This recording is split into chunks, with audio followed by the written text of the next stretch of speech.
Assalamualaikum warahmatullahi wabarakatuh. Waalaikumsalam warahmatullahi wabarakatuh. Innal hamdalillah nahmaduhu wa nasta'inuhu wa nastaghfiruh wa na'udzu billahi min syururi anfusina wa min sayyiati a'malina may yahdihillahu fala mudilla lahu wa may yudlil fala hadiyalah. Asyhadu an la ilaha illallah wahdahu la syarikalah wa asyhadu anna Muhammadan abduhu wa rasuluh la nabiyya wa la rasula ba'da amma ba'd. Allahumma alimna bima yanfa'una wa anfa'na bima 'allamtana wa zidna ilman ya rabbal alamin. Allahumma la sahla illa ma ja'altahu sahla wa anta taj'alul huzna idza syi'ta sahla. Pertama-tama puji syukur milik Allah Subhanahu wa taala yang telah memperlangkahkan kaki-kaki kita, menjalankan kita ke salah satu tempat di mana kita bisa bermajelis, kita bisa menambah dan kita bisa memperdalam sedikit pengetahuan kita di dalam ilmu agama Allah Subhanahu wa taala, maka hendaknya kita bersyukur atas nikmat yang telah Allah berikan dari kita bangun hingga detik ini. Kemudian salawat serta salam senantiasa terlimpah dan tercurah kepada Nabi Muhammad, Nabi penutup para nabi, nabi yang tidak ada lagi nabi setelahnya, beliaulah Muhammad bin Abdillah sallallahu alaihi wasallam. Semoga kelak kita bisa bersama-sama berkumpul di telaga beliau sallallahu alaihi wasallam dan kita bisa bersama-sama bersama dengan beliau di surga Firdaus yang paling tinggi. Kemudian kami ucapkan jazakumullahu khairan pertama-tama kepada sahibul bait, Mas Sultan dan Mbak Leha sekeluarga. Kemudian kami ucapkan jazakumullahu khairan kepada para teman-teman yang telah hadir, yang telah sama-sama meluangkan waktu-waktu yang padat untuk sama-sama kita duduk di majelis, sama-sama kita duduk untuk bertolabul ilm, menambahkan pengetahuan kita di dalam agama ini. Semoga apa yang kita usahakan Allah berikan keberkahan, Allah mudahkan dan Allah lancarkan setiap urusan kita, serta Allah berikan kedekatan kita menuju surga Allah Subhanahu wa taala. Amin ya rabbal alamin. Telah dibahas tentang rukun-rukun nikah dan telah kita lewati juga sebagian dari syarat-syarat nikah. Dan syarat yang pertama kemarin apa? Dari 4 syarat yang ada, yang pertama adalah ta'yin zaujain. Harus ada ta'yin atau harus ada kejelasan dari siapa yang mau menikah. Kejelasan, dan kejelasan itu terhasilkan dengan banyak cara. Yang kedua, harus ada ridho dari keduanya. Dan termasuk pembahasan ridho kemarin adalah seorang ayah itu punya hak bagi anak wanitanya yang masih gadis dalam rangka apa? Sang ayah ini mampu, boleh untuk menikahkan anak gadisnya tanpa sepersetujuan dari si anak gadis tersebut. Jadi boleh bagi seorang ayah yang punya anak gadis untuk dinikahkan. Namun untuk si anak gadis yang dinikahkan oleh ayahnya, setelah menikah dia punya hak. Nah, lihat keindahan syariat Islam ketika diberikan hak oleh ayah untuk mengurus anak perempuannya, namun Allah tidak mengurangi dari hak si wanita. Ketika dia telah selesai akad, dia punya khiyar, dia punya pilihan. Insya Allah nanti kita akan bahas di khiyar dalam pernikahan. Dia punya pilihan, yakni apakah dia mau melanjutkan akad dengan si suaminya yang telah dijodohkan tadi atau dia mau menghentikannya. Dan itu diperbolehkan bagi si anak wanita. Selanjutnya kita masuk kepada fasal asyartus tsalits.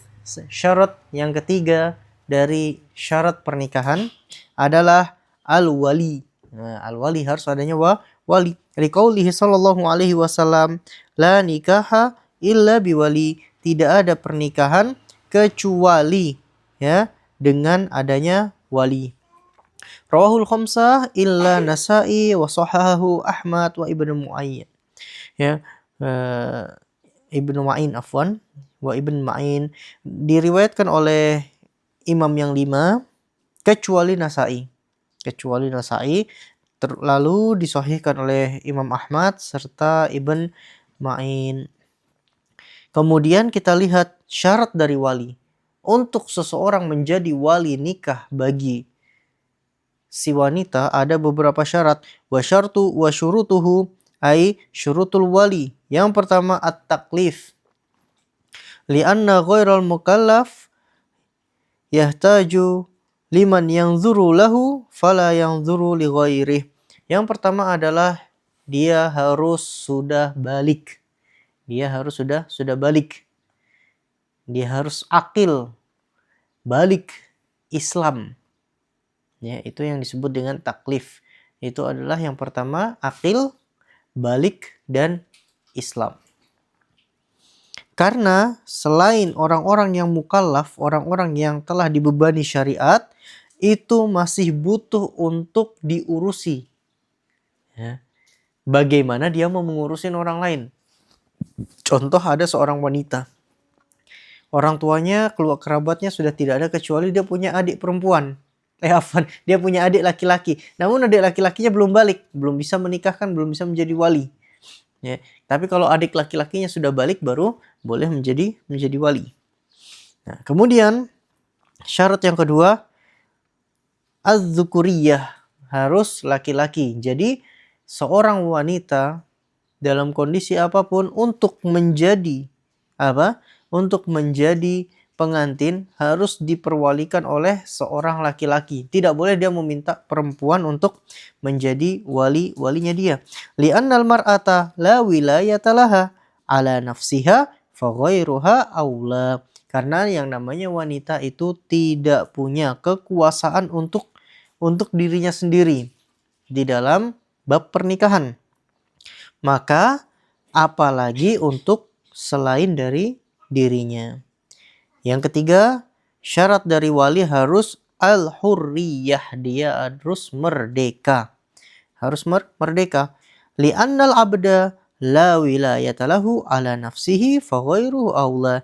Dikarenakan budak itu tidak bisa mengurusi urusannya sendiri, tidak punya kekuasaan atas dirinya sendiri, maka untuk selainnya lebih utama. Nah, ini harus dipunyai dan ini syarat yang paling penting. Ar-rushd fil aqd. Ya. Dia harus punya rosyid di dalam akad. Apa itu rosyid? Bi ayyarifal kuf'a wa masalihan nikah. Seorang wali harus tahu tentang apa yang dimaukan dengan sekufu atau kesetaraan. Dan juga dia harus paham tentang maslahat, kebaikan di dalam pernikahan tersebut. Jangan bukan menangnya sendiri.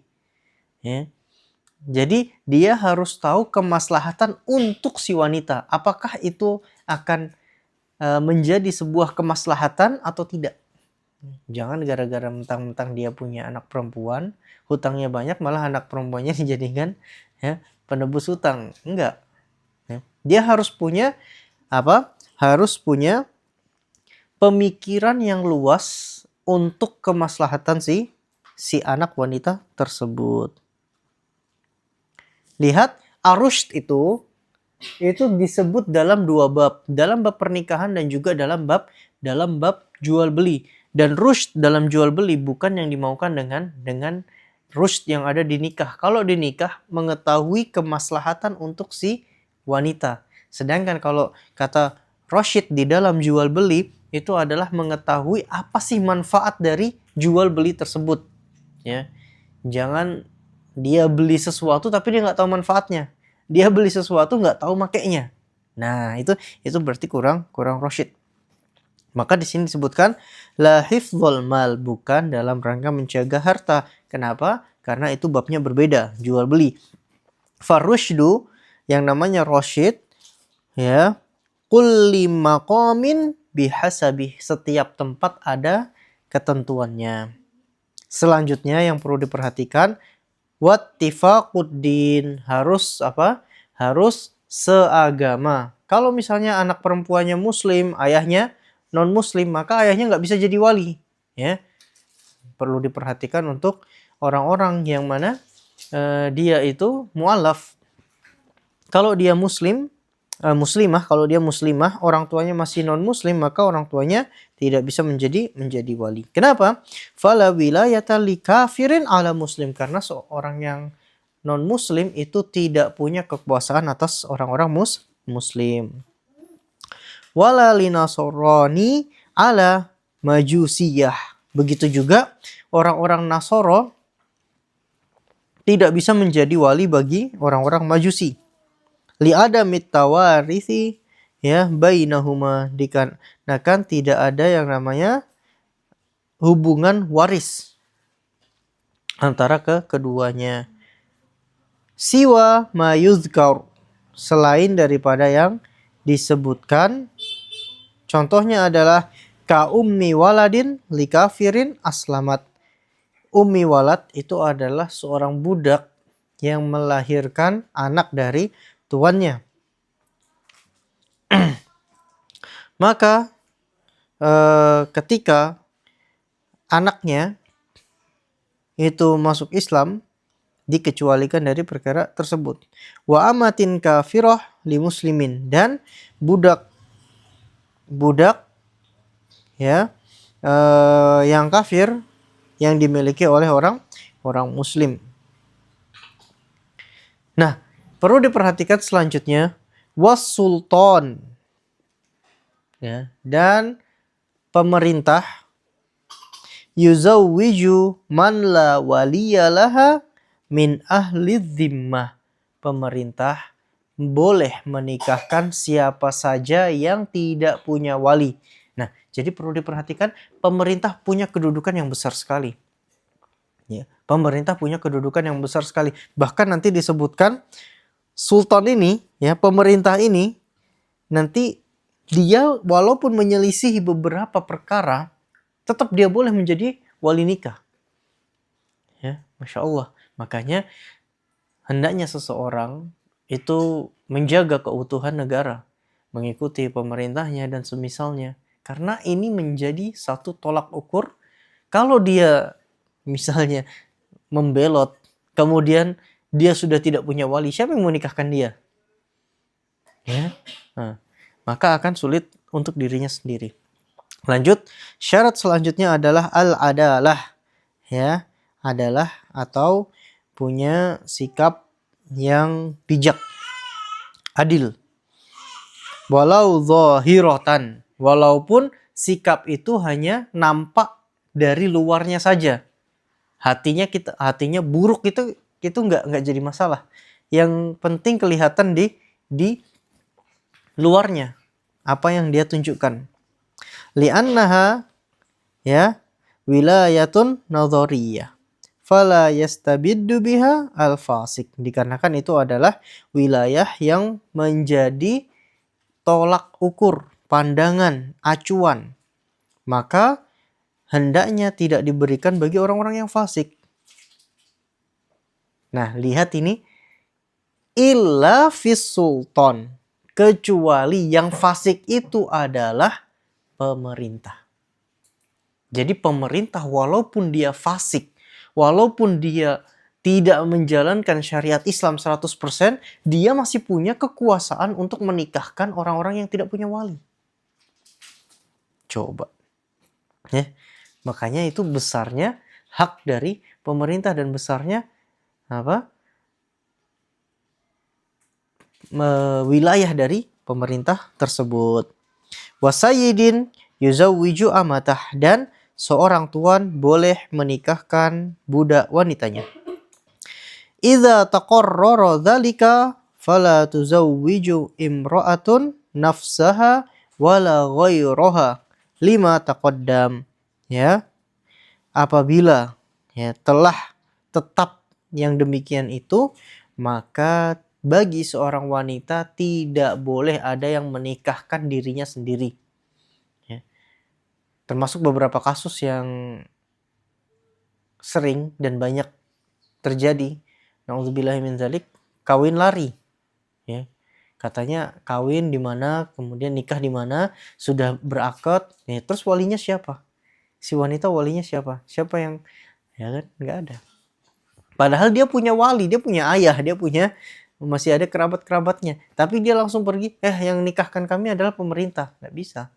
Karena dia masih punya wali dulu. Kalau bergampang-gampangan, maka hak ayah ini bisa hilang. Jadi seperti itu. Selanjutnya disebutkan wa yuqaddamu, dan dikedepankan. Sekarang kita belajar urutan siapa sih wali nikah itu. Yang pertama, abul mar'ah al-hurrah, ya. Ayah dari wanita yang merdeka. Fi inkahiha, di dalam menikahkannya, li'anna akmalu nadharan wa asyaddu syafaqah. Nah, kenapa? Dan ini juga sebagai sebab kenapa anak perempuan itu boleh dinikahkan tanpa izin darinya. Ayahnya boleh langsung menikahkan. Karena ayah itu paling sempurna di dalam melihat kemaslahatan dan mencari yang paling terbaik untuk anak perempuannya. Di sini disebutkan anak perempuan itu adalah yang paling paham dan yang paling mengerti tentang kebaikannya malah ayahnya. Malah ayahnya. Summa wasiyuhu fihi. Kemudian orang-orang yang diberikan mandat, orang-orang yang diwasiatkan oleh si ayah untuk menjadi wali nikah. Aifin nikah. Likiyamihi maqamahu. Kenapa? Karena orang yang diwasiatkan itu sudah memiliki kedudukan seperti ayah tersebut. Contoh, ada orang datang, saya punya anak perempuan, ya. Nanti kalau misalnya ada orang yang yang antum rasa itu baik agamanya, kemudian dia rajin, pintar dan semisalnya, ya udah nggak apa-apa, langsung dinikahkan dengan anak saya saja. Kalau memang orangnya setuju. Nah, itu telah dipesankan, maka nggak masalah. Untuk si wasi ini langsung menikahkan, saya nikahkan anaknya fulan dengan antum, mau nggak? Katanya setuju, ya udah selesai. Ya, karena sudah diberikan wasiat dan dia menempati posisi sang ayah. Setelah ayah dan orang yang diwasiatkan ayah, summa jadduha li'ab wa in ala, kakek dari bapak, ya. Dicatat kakek dari bapak. Kakek dari ibu nggak masuk. Nah, jadi kalau nggak ada bapak, nggak ada orang yang diwasiatkan bapak, cari kakek dari bapak. Kenapa? Walaupun ke atas buyutnya, tapi harus dari bapak. Ya, bapaknya kakek, kakeknya kakek. Seandainya masih hidup nggak masalah. Ya, kenapa? Al-aqrabu fal aqrab, karena dialah yang paling dekat, kemudian yang paling dekat dari kekerabatan. Li'anna lahu iladan wa ta'siban fa ashbahal ab, dikarenakan dia itu punya hukum semisal dengan ayah. Kakek dengan ayah itu sehukum. Summa ibnuha. Nah, seandainya tidak ada kakeknya, siapa yang bisa menjadi wali nikah? Anaknya. Ya. Anak dari si wanita. Contoh misalnya dia janda, anak satu, anaknya laki-laki. Maka anak laki-lakinya apabila telah balik boleh menikahkan ibunya. Ya. Wa in nazalu, atau dia atau di bawahnya, anak dari anak laki-laki. Anak laki-laki dari anak laki-laki, cucu laki-laki dari anak laki-laki dan semisalnya. Al-aqrab fal aqrab. Ya, limarawat Ummu Salamah radhiyallahu anha, ya, lama inqadat iddatuha arsala ilaiha Rasul sallallahu alaihi wasallam yukhtibuha. Faqalat ya Rasulullah, laisa ahadun min awliyai syahidan. Qala laisa min awliyaiki syahidun wala ghaibun yakrahu dhalik. Faqalat qum ya Umar fazawwiju Rasulullah sallallahu alaihi wasallam fazawwajaha. Jadi Rasul sallallahu alaihi wasallam tatkala Ummu Salamah itu selesai dari masa iddahnya, kemudian Rasul Shallallahu Alaihi Wasallam mengkhitbahnya. Kemudian kata Ummu Salamah, ya Rasulullah, aku tidak punya siapapun yang bisa menjadi wali. Kemudian Rasul Shallallahu Alaihi Wasallam menyebutkan, apakah tidak dia miliki dari wali yang hadir ataupun yang sedang safar dan semisalnya. Maka setelah itu disebutkan, Ummu Salamah menyebutkan kalau gitu Umar, anak laki-lakinya, untuk menjadi walinya. Maka Umar menikahkan Rasul Shallallahu Alaihi Wasallam dengan Ummu Salamah, dan Rasul Shallallahu Alaihi Wasallam menikahinya. Nah, itu menunjukkan anak laki-laki menjadi apa? Menjadi wali nikah bagi ibunya. Summa akhuha li abawain. Summa li ab. Kemudian yang boleh jadi wali nikah adalah saudara seibu dan sebapak. Saudara kandung laki-laki. Atau saudara sebapak. Saudara seayah. Jadi setelah saudara kandung, seibu dan sebapak, saudara seayah. Ya. Kal miras, urutannya seperti urutan ahli waris. Summa banuhuma, kemudian anak laki-laki dari saudara laki-laki dan juga dari saudara seayah. Ya, kadzalika wa in nazalu yuqaddamu man li abawaini ala man li ab. Inistawau fit darajah, dikedepankan. Seandainya ada dua-duanya gimana? Ada saudara sebapaknya, ada juga saudara kandungnya. Mana yang dikedepankan? Ya. Maka dikedepankan apa? Dikedepankan orang yang saudara seibu dan sebapak daripada hanya saudara seayah, kalau memang dia setingkat. Wa ila quddimal aqrab. Kalau enggak seperti itu maka dicari yang lebih dekat. Contoh,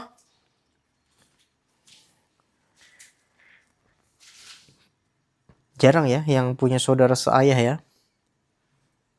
Rata-rata saudara kandung semua. Kalau gitu contohnya nanti hanya. Summa ammuha. Nah, ini baru melompat kepada pamannya. Setelah dari saudara baru melompat ke paman. Ya. Li abawain. Ya, paman dari ibu dan ayah. Summa li ab.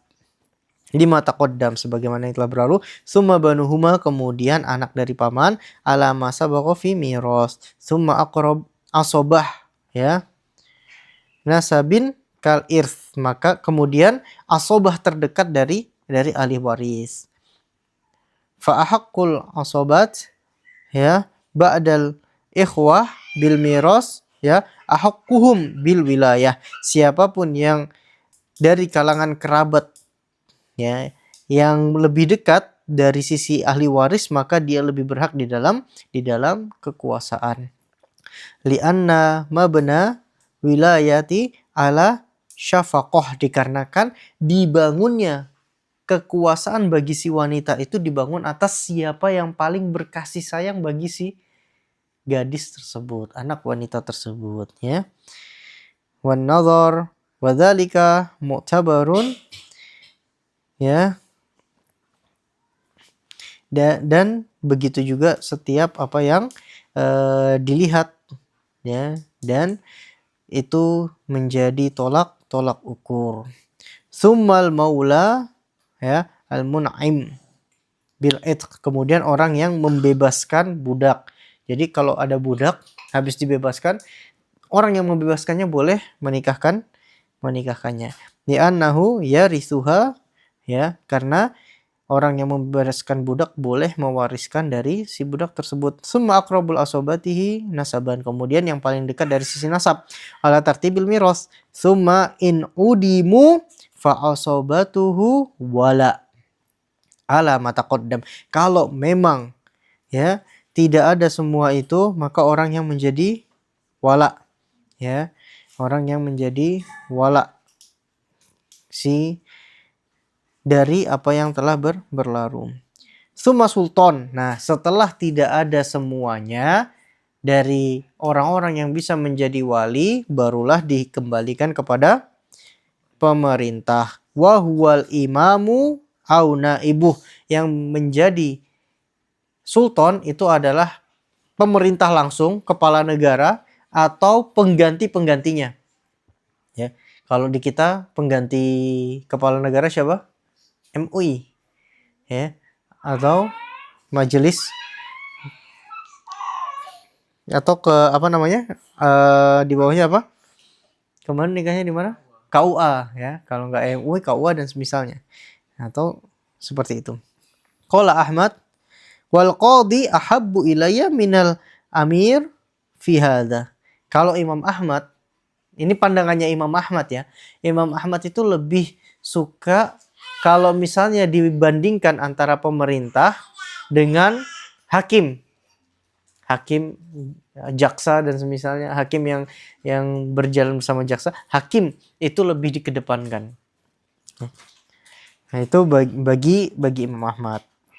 Fa'in udima kul, ya, zawajaha dzu sultanin fi makaniha. Kalau memang sudah tidak ada, misalnya dia ada di sebuah perkampungan yang tidak ada wilayahnya, tidak masuk dalam bagian negara, maka barulah dinikahkan oleh kepala suku, ya, kepala suku.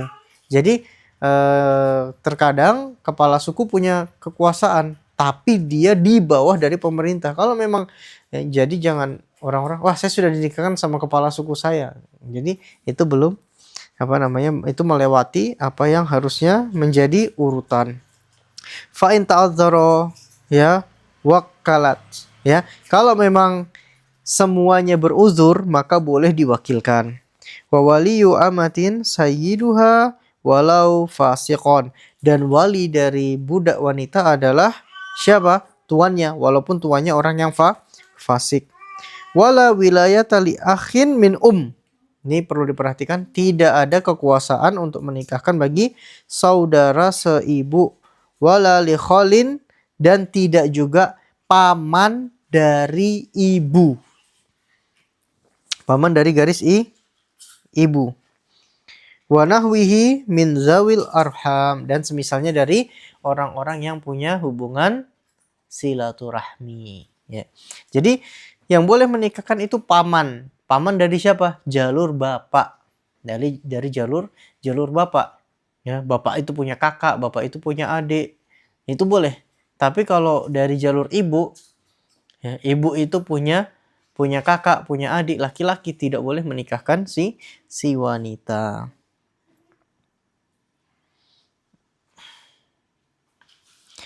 Selanjutnya dikatakan sedikit, fa'in adalal wali al-aqrab bi'an mana'aha, ya,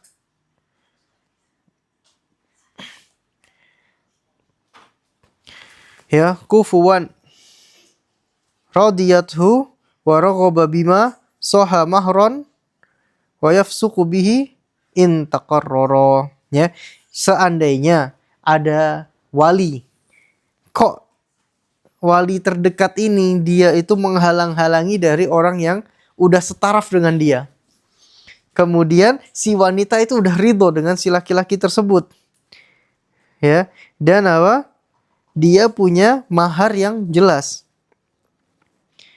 ya. Maka hal seperti ini dibatalkan kalau terulang-ulang. Contoh misalnya dia punya anak perempuan. Datang fulan, ternyata udah bagus agamanya, udah semuanya, ditolak sama si bapak. Datang Alan, ditolak lagi, ya. Entah apa yang diinginkan si bapak, pokoknya datang ditolak. Kalau sudah terulang beberapa kali, maka penolakan selanjutnya nggak dianggap. Ya, jadi dari si bapak itu apa? Tidak teranggap. Ya. Jadi itu dulu, nanti akan ada tambahan-tambahan lagi sedikit. Ini tentang masalah wali, Kenapa? Perlu diketahui karena wali itu termasuk syarat yang dipilih oleh jumhur para ulama. 4 ulama yang ada, hanya 1 yang menyebutkan boleh menikah tanpa wali. Dan itu karena apa? Dia beliau menggunakan metode kias. Si wanita boleh jual beli tanpa adanya wali. Maka jual beli adalah akad. Kalau begitu, nikah juga akad, berarti boleh dong nikah tanpa wali.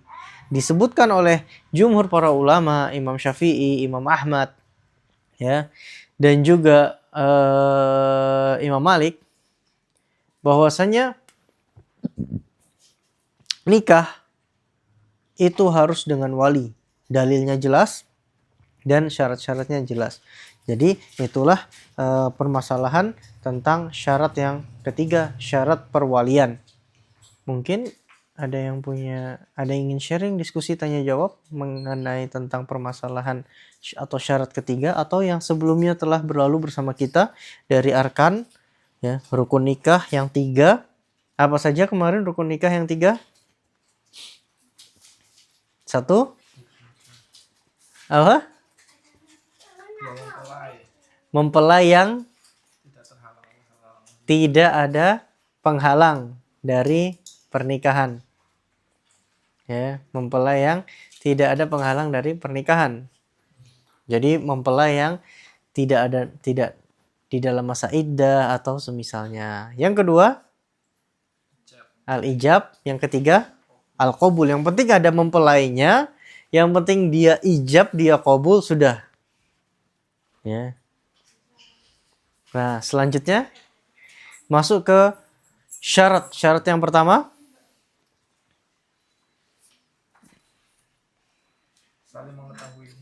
saling mengetahui siapa yang akan menikah dari pasangan tersebut. Ya, yang penting diketahui, si fulan mengetahui siapa yang nanti dinikahinya dan semisalnya. Selanjutnya yang kedua, tidak ada paksaan atau dengan keridhaan dari keduanya. Selanjutnya yang ketiga adalah wali. Kemudian nanti masuk di syarat keempat. Kira-kira apa syarat keempat nanti setelah ini? Setelah dari wali? Saksi. Ya, saksi. Jadi selama terkumpul 4 perkara itu ada, dan saksi di sini siapapun, nanti ada ketentuannya. Yang penting dia adil, dia laki-laki, kemudian dia sudah akil balik dan muslim, kemudian apa? Nanti disebutkan dia bisa mendengar dan dia bisa berbicara. Maka dia cukup untuk menjadi saksi, saksi. Nah, setelah dari saksi, setelah kita membahas semua syarat-syarat yang ada, ya, kemudian nanti sedikit kita akan membahas tentang muharramat fin nikah. Siapa-siapa saja sih wanita yang nggak boleh dinikahin? Siapa-siapa saja sih yang menjadi mahram bagi si laki-laki? Di luar daripada itu berarti boleh. Ya, mungkin saja ada yang kita anggap mahram, tapi ternyata bukan mahram. Ada yang kita anggap nggak boleh dinikahi, ternyata malah boleh dinikahi. Ya. Masya Allah. Selanjutnya nanti di bab selanjutnya kita masih banyak sekali pelajaran kita. Nanti ketika masuk di bab syurut fin nikah dan uyub fin nikah. Nah, ini biasanya bab yang paling membuat semangat antara orang yang mau menikah ataupun yang telah menikah. Apakah syarat dengan tanda tangan atau semisalnya, kemudian uyub-uyub, aib-aib, cacat-cacat, keburukan-keburukan, ya, itu nanti akan kita bahas nanti. Selanjutnya masuk kepada nikah kufar. Bagaimana sih hukum menikahi orang-orang yang non muslim, boleh atau enggak? Kapan diperbolehkan, kapan enggak boleh? Setelah nikah kufar masuk, barulah setelah perjalanannya agak panjang, barulah masuk kepada bab yang paling disenangi oleh para ummahat. Ya, paling disenangi oleh para ummahat, tapi paling apa? Paling menjadi pemikiran terbesar bagi para ikhwan. Apa itu? Babus sodak.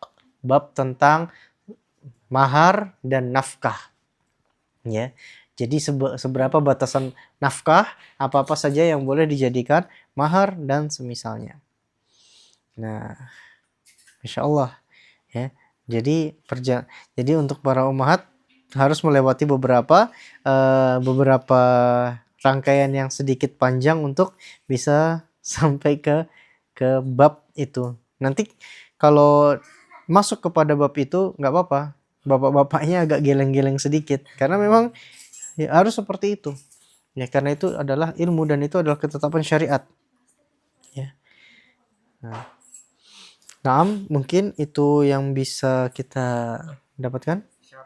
Syarat keempat gak sekalian dikit itu? Syarat keempat sekalian aja. Oh, mau ditambah syarat keempat? Sekalian aja itu. Kayaknya dikit itu. Ya udah boleh. Kita selesaikan syarat. Jadi, setelah membahas rukun-rukun, kemudian membahas syarat yang pertama adalah ta'yin, ya. Syarat pertama adalah ta'yin, kemudian ada keridhaan dari kedua mempelai. Syarat yang ketiga adanya wali, kemudian syarat yang keempat adalah asy-syahadah atau saksi. Li hadis Jabir, ya, marfu'an dari hadisnya Jabir secara marfu', Rasul sallallahu alaihi wasallam bersabda, la nikaha illa biwaliyin wa syahidai adlin. Tidak ada nikah tanpa adanya wali dan juga dua orang yang menjadi saksi, yang mana sifatnya adalah adil. Rawahul Barqani, kemudian waruya maknahu an Ibni Abbas aidan. Fala yasihu, maka tidak sah an nikahu, yang namanya nikah, illa bisyahidain, kecuali dengan adanya dua syahid, dua orang yang menjadi saksi. Nah, syarat dua orang menjadi saksi, jadi misalnya ada orang berakad, yang penting ada dua orang di sebelah dia dengan syarat ini, kata beliau sah. Apa itu syaratnya? Yang pertama, ya, adilain, yakni walau zahiran, dia itu nampak apa? Adil, bijaksana, dia itu nampak adil. Ya, walaupun itu cuma dari penampilan luarnya saja. Ya, tidak perlu dilihat dari hatinya apa yang tersembunyi, ya. Li'anal ghard i'lanun nikah, yang karena tujuannya itu adalah apa? Memberikan iklan. Iklan itu pengumuman bahwasanya dia telah menikah, agar apa? Agar ada dua orang yang paham, oh mereka udah menikah. Jadi ketika apa? Ketika ada masalah, oh ini kok ada dua orang laki-laki sama perempuan ngumpul, mereka udah pasangan suami istri kok. Dari mana? Siapa ya saksinya? Ada dua orang, cukup. Ya. Itu yang pertama, dua orang yang bijaksana dan adil. Yang kedua, syaratnya adalah zakaroin, laki-laki, dua laki-laki, mukallafain, dua orang mukallaf, ya, dua orang yang berada dalam kondisi balik, muslim dan juga berakal. Selanjutnya, ya, sami'ain, sama-sama mendengar, keduanya mendengar. Natiqain, keduanya bisa berbicara. Walau annahuma, ya, dariranin au adwan az-zaujain, walaupun dua orang itu dipaksa ataupun dua orang itu adalah musuhnya. Jadi misalnya antum nikah kemudian musuh antum dua orang datang, nggak masalah, tetap sah, ya, selama memenuhi syarat-syarat yang tadi. Wala yubtiluhu tawasin, ya, dan tidaklah membatalkannya saling berwasiat bikatmanih, dengan apa? Menyembunyikan. Contoh misalnya tadi dua orang itu kan musuh antum, terus mereka bilang udah kita pura-pura aja nggak tahu, pura-pura. Ya, yang penting ada dua orang itu sudah selesai. Akadnya tidak batal walaupun mereka menyembunyikan hal tersebut. Wala tushtaratu, dan tidak disyaratkan asyahadah kapan?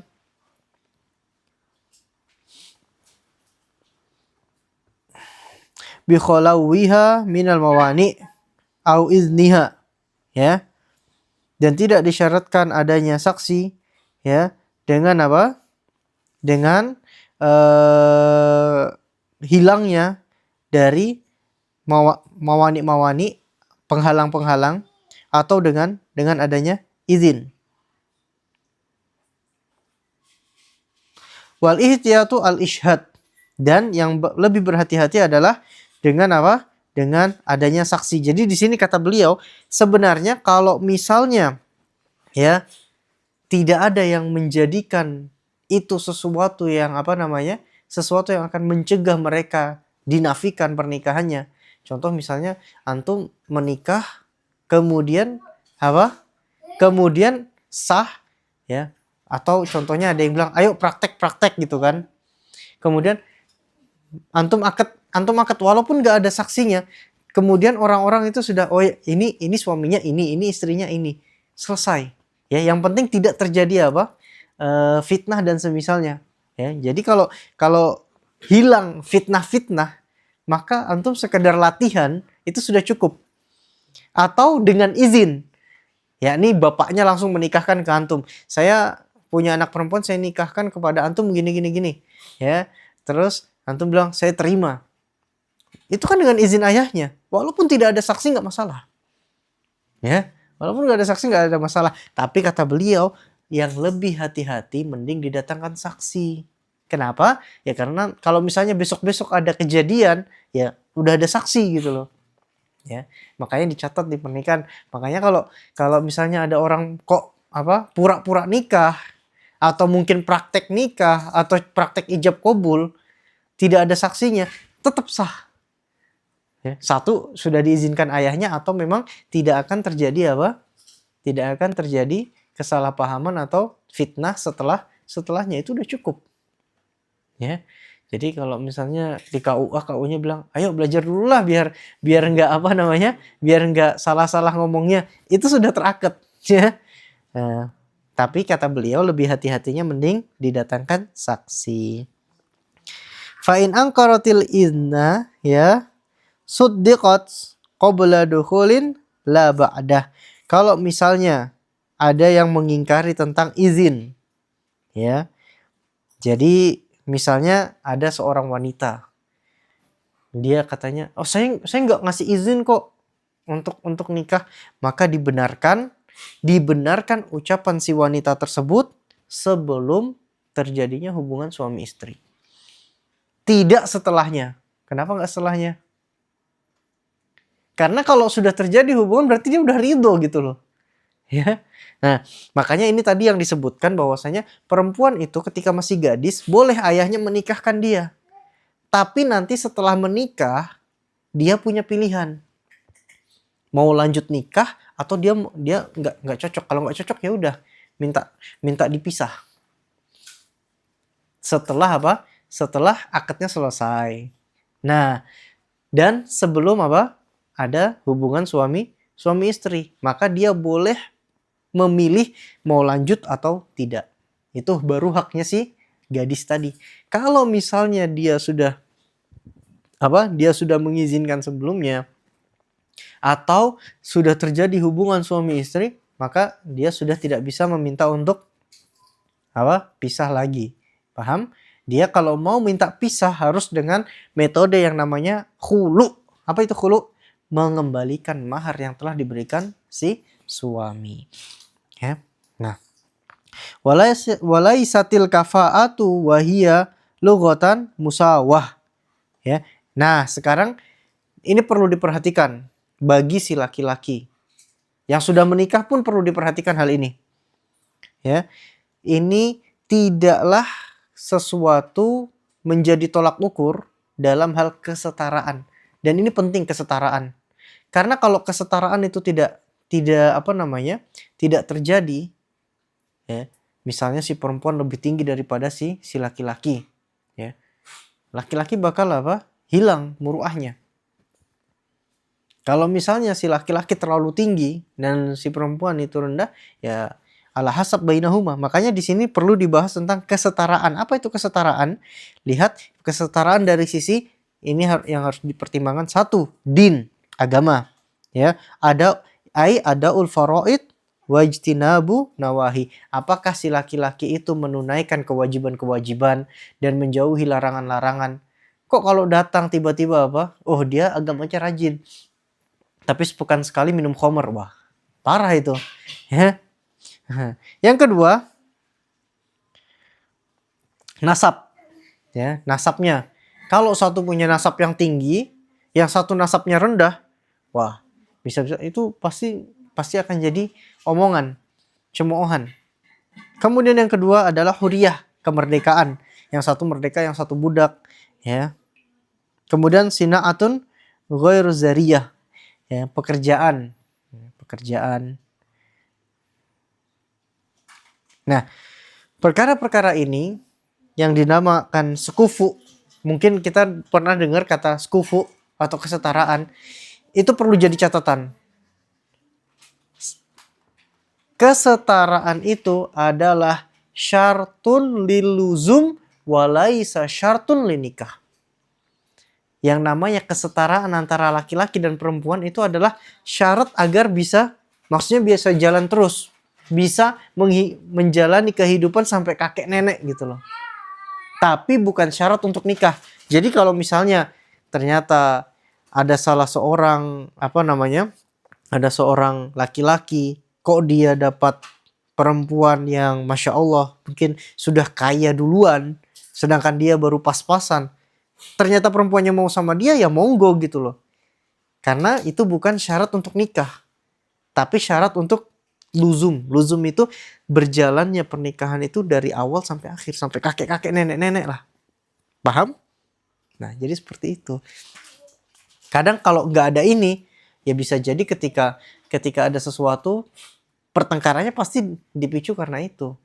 Aku lebih ini daripada kamu, aku begitu. Ya, kadang seperti itu. Ya.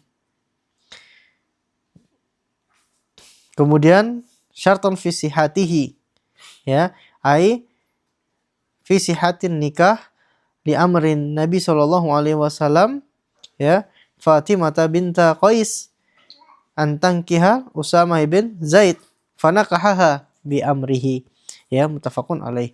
Bal syartun liluzum. Nah, perlu dilihat nih, bukan syarat di dalam sahnya pernikahan. Perlu diketahui bahwasanya yang namanya kesetaraan antara laki-laki dan perempuan itu bukan syarat di dalam pernikahan. Jadi harus yang laki-laki yang agamanya bagus harus cari perempuan yang agamanya bagus. Enggak. Ya. Kadang ada laki-laki yang baru belajar agama dapat perempuan yang Masya Allah, ya, sudah menjadi menjadi pemuka agama misalnya. Enggak masalah. Tidak masalah selama sama-sama. Tapi ya, yang namanya sekufu atau kesetaraan itu agar bisa berjalan bersama-sama, bisa meneruskan perjalanan bahtera rumah tangganya sampai kakek dan nenek. Nah, di sini disebutkan contoh-contoh yang tidak setara. Falau zawajal ab, seandainya seorang ayah menikahkan afifatan bifajir, seorang wanita yang menjaga diri dengan orang yang yang nakal misalnya, ya, dengan anak-anak geng misalnya. Au Arabiyah bi ajami, ya, Arabiyah punya nasab, mereka punya nasab. Sedangkan orang ajam kayak kita kan, bahkan kita setelah kakek kita siapa mungkin kita ada yang lupa, atau setelah buyut kita siapa kita nggak terlalu berpegang dengan nasab. Tapi orang Arab menjaga banget nasabnya. Au hurrah bi ab, orang merdeka dengan seorang budak, ya. Faliman lam yarda minal mar'ah awil auliya hatta man hadas fasakho, ya, maka apabila ada ketidakridhoan dari si wanita maka boleh dipisah. Nah, lihat. Jadi itu adalah batas kesetaraan. Ya. Fayafsuhu akhun ma'a ridho'ab. Maka boleh seorang saudara itu menjadi pemisah antara adiknya dengan suaminya kalau memang dia tidak cocok dari sisi ini, walaupun ayahnya telah meridhoi. Li annal ara alaihim ajmain. Ya. Wa khiyarul fasqi alat tarohi, dan ya, pilihan untuk lanjut atau enggak, atau pilihan untuk berhenti dari akad nikahnya itu tidak langsung seketika itu pula. Boleh dia berpikir sehari, 2 hari, 3 hari. Ya. La yasqutu, tidaklah pilihan untuk lanjut kepada pernikahannya atau berhenti itu gugur dengan illa, kecuali bi isqati asobah, dengan apa? Ya, pengguguran dari asobah, dari orang-orang yang ada menjadi kerabat terdekatnya. Au bima yadullu ala ridhoha, ya, min qaulin au fi'lin, atau segala hal yang menunjukkan bahwasanya si wanita itu telah ridho kepada suaminya tersebut. Salah satunya tadi apa? Makanya bolehnya dia memilih sebelum terjadinya hubungan suami istri. Kalau udah terjadi ya berarti dia udah ridho gitu loh. Dia udah ridho kalau dirinya dirinya didekati oleh orang baru tersebut, maka berarti hak untuk dia minta pisah udah gugur. Ya, jadi itu adalah bagian syarat kedua. Syarat keempat, yakni syarat tentang syahadah atau saksi. Adapun yang terakhir, kesetaraan, itu adalah tambahan untuk luzumnya sebuah akad, untuk terus berjalannya sebuah akad di atas bahtera rumah tangga sampai kepada perjalanan akhir, ya, sampai kalau bisa ya sampai nenek-nenek, dan kalau bisa sampai di surga, ya, perjalanan bahtera rumah tangga tersebut. Nah, mungkin alhamdulillah kita telah selesai dari 4 syarat. Man indahu su'al aw istifsar, ada yang punya sharing, diskusi, tanya jawab tentang berapa? Kalau misal pas akad itu ngundang banyak orang untuk menyaksikan, itu bisa disebut sebagai saksi atau enggak? Atau cuma yang di meja pernikahan aja? Cukup di majelis. Jadi di dalam majelis itu 2 orang saja itu sudah disebut dengan saksi. Ya. Bahkan tadi sebenarnya walaupun nggak ada saksi kan sebenarnya udah sah. Tapi semua orang yang hadir di tempat itu juga bisa disebut sebagai saksi. Saksi itu adalah orang yang nanti akan menguatkan ketika misalnya ada yang nggak suka sama antum misalnya. Mas Sultan belum nikah kok itu sama itu, kok udah gandengan sama cewek gitu misalnya. Udah antum tinggal datangkan. Saya ada saksi, saya sudah nikah. Ini 1, 2, 3, 4. Jadi ketika orang yang ada di majelis itu udah saksi semua sebenarnya. Ya, jadi nggak harus mereka duduk di meja akad dan misalnya. Cuman kalau di Indonesia yang duduk di meja akad itu yang menandatangani kan, biar nanti diminta pertanggungjawabannya. Kadang diminta KTP dan semisalnya. Nah, jadi seperti itu itu hukum aja. Adapun kalau mau dikatakan saksi, semua yang hadir di majelis akad di tempat duduk ketika sedang berakad itu. Ya. Nah, jadi mau praktek walaupun yang datang anak SMP sudah balik, ya, nggak masalah, dia tetap jadi saksi walaupun cuma sekedar lewat. Bahkan tadi disebutkan musuh pun, ya, musuh datang misalnya mau perang dengan antum, lihat antum lagi akad, berhenti dulu sebentar, itu udah dikatakan sebagai saksi, ya. Nah, ada lagi? Monggo. Kalau ini rada aneh ya, tapi kalau di sinetron kan gini, misal penghulunya kan ngasih waktu dulu setelah ijab kabul, biasanya sah ya gitu. Nah, terus ada orang sebagai saksi di belakang itu bilang tidak sah gitu. Nah, apakah itu akadnya batal atau gimana? Enggak. Saksi itu tidak dianggap karena dia tidak punya wilayah. Karena dia bukan orang yang dianggap. Kemarin yang penting rukun sudah terpenuhi, syarat sudah terpenuhi, nikah jalan. Rukun apa saja? Sudah ada 2 mempelai. Kemudian sudah ada ijab, sudah ada qabul. Kemudian apa? Sudah ada takyin. Oh, ini sudah jelas. Kemudian keduanya sudah ridho, makanya sudah duduk di situ. Iya kan? Selanjutnya ada walinya. Nah, yang terakhir ada apa? Ada syahid. Ya udah, berarti dia udah gak dianggap. Misalkan mantannya datang dia. Ya itu nggak ada efek udah, nggak ada efek. Makanya bahkan ini mungkin agak sedikit jadi catatan, namun mungkin ya catatan ibu-ibu lah. Bahkan seandainya suami itu nikah lagi di luar misalnya, dan ini kasusnya banyak, ada orang tiba-tiba nikah di sana, ya kan, pernikahannya tetap sah, jadi nggak batal. Bukan dengan apa namanya, dengan ketidakridhoan dari yang pertama kemudian nikahnya batal, enggak. Sampai seperti itu, ya. Walaupun nanti walaupun yang pertama datang mengatakan enggak sah, ya, tetap jadi. Karena apa? Karena semua rukun, semua syarat sudah terpenuhi. Nah, jadi makanya perlu dipegang antara rukun dan syarat. Nah, nanti cara perempuan itu biar suaminya nggak macam-macam gimana? Insya Allah di bab selanjutnya bagian apa? Ishtirat. Ya, kayak misalnya mungkin ada kenalan kita yang harus tanda tangan di surat dengan materai semisalnya. Mungkin Mas Irman tahu siapa gitu kan. Ya, seperti itu pokoknya. Ala kulli hal, ya. Nanti dengan syarat-syarat dan semisalnya. Wallahu taala alam bisawab. Ada lagi? Tapi ini ada pertanyaan titipan terhadap darurat ini karena udah mendesak dan sedikit di luar tema pembahasan hari ini. Nah, misal ada pasangan suami istri, terus pas dalam keadaan emosi, sang suami itu bilang, udah sana pulang aja ke rumah, artinya rumah orang tua. Nah, apakah itu udah jatuh talak?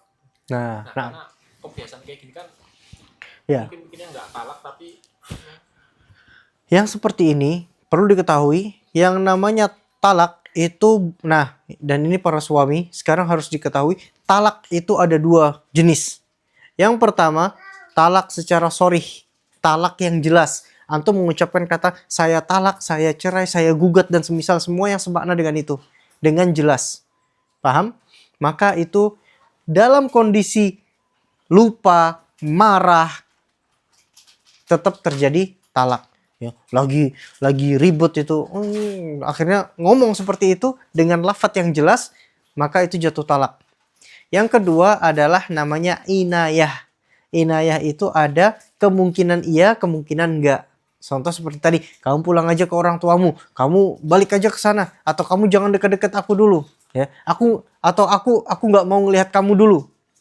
Lafadz-lafadz yang seperti ini itu dikembalikan kepada si suami. Tanya ke dia, kamu ngomong seperti itu niatnya apa? Kalau dia bilang, saya cuma mau menegur istri saya, maka tidak jatuh talak. Tapi kalau dia bilang, saya ingin mentalak dia karena udah kesel, nah, maka jatuh talak. Jadi kalau untuk yang inayah, yang kedua, perlu apa?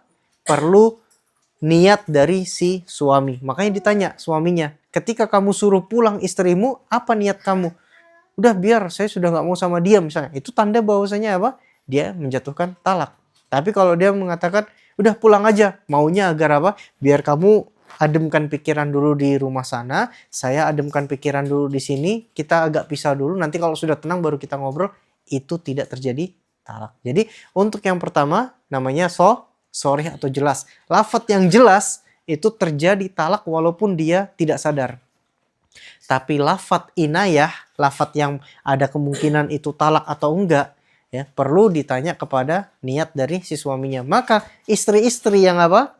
Istri-istri yang disuruh pulang oleh suaminya, tanyakan, atau apa? Suruh minta seseorang, tanyakan kepada si suami. Dia niatnya apa dengan menyuruh pulang tersebut? Kalau niatnya ingin mentalak, maka jatuh talak. Kalau enggak, berarti masih aman. Paham? Nah, ya. Tambahan nih. Misalkan pas lagi emosi, lost control gitu. Nah, itu nyuruh pulang, pas lagi emosi lagi ada tendensi buat talak gitu. Tapi pas udah sadar, udah adem itu, nanti dia bilangnya enggak kok, itu biar A, B, C. Enggak. Yang dilihat adalah ketika dia ngomong dan niat ketika dia sampaikan. Walaupun dia bilang enggak, tapi Allah tahu, ya. Mungkin dan dia juga tahu masalah itu. Nah, jadi mending jujur aja, kalau dia niatnya iya ya udah sampaikan. Kalau enggak, jadi ketika dia emosi dan dia pulang aja kamu, niatnya talak, ya udah tetap hitungannya 1. Nanti ketika ditanya dia mengelak, ya, si wanita ini, lihat, terkadang gini Mas.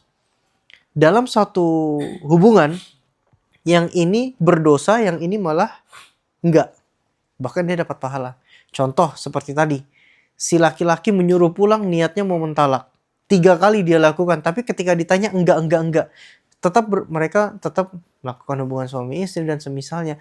Maka dari sisi hukum Islam, si suami ini hitungannya dia berzina.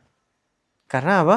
Dia sudah melepaskan si wanita. Tapi si wanita yang nggak tahu, yang dia mengikuti, oh kalimat suamiku, aku nggak ditalak, dia tetap dapat pahala. Karena dia nggak tahu hakikat sebenarnya gitu. Ya, yang tahu itu, nah makanya ketika ya yang kinayah tadi, hendaknya si laki-laki jujur aja kalau iya, enggak gitu. Kenapa kita para laki-laki, para suami diberikan 3 talak?